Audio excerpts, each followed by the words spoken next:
আপা একটু আপনার কাছে জানতে চাই, আপনি আইনের মানুষ, আপনার হাতে যদি ক্ষমতা দিয়ে দেয়া হয় আগামীকাল, আপনি ক্ষমতার অধিকারী হলেন, ক্ষমতার চেয়ারের অধিকারী হলেন, আপনি কি কি পরিবর্তন করবেন? 1 মিনিট সময়। প্রথমে ভোট বাতিল করে দিতাম, কোনো ভোট নাই, অনলাইন ভোট, 1 থেকে 7 দিনের মধ্যে ভোট হবে।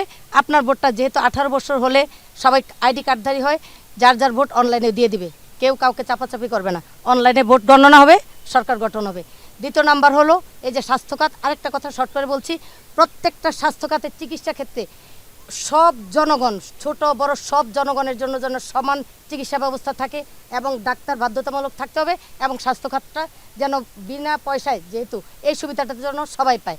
আর তৃতীয় হচ্ছে এই যে একটা পরিবেশ, শিক্ষার পরিবেশ, এটা এখন সবাই স্বীকার করতে হবে বিঘ্নিত হচ্ছে। এই শিক্ষার পরিবেশটাকে ফিরিয়ে আনতে হবে, মানে আনবো, যেন বাচ্চারা পড়াশোনা করে খুব শর্টকাট বড়লোক যেন না হয়ে যেতে পারে, পড়াশোনা করে ধাপে ধাপে হবে আমাদের মতো। অসংখ্য ধন্যবাদ। আপনিও স্বাস্থ্য খাত নিয়ে কথা বলেছেন। স্বাস্থ্য খাত নিয়ে আসলে সবার একটা অনেক বড় কনসার্নের জায়গা আছে।